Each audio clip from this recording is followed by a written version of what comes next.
কোনো ফ্ল্যাটে রাখা যায় না। ওর বাবার ছবি ঘড়ি ছড়ি খিদে হলো তাড়াতাড়ি, ছেড়ে দিল কাকে খেলো পোষা বুড়ো ময়না।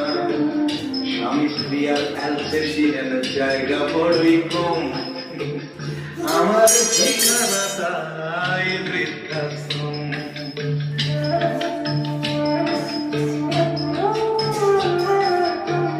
নিজে হাতে ভাত খেতে পারতো না খোকা,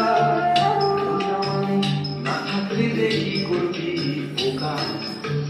ঠোঁট ফুলিয়ে কাঁদতো খোকা আমার কথা শুনে, খোকা বোধহয় আর কাঁদে না, নেই বুঝিয়া। ছোটবেলায় স্বপ্ন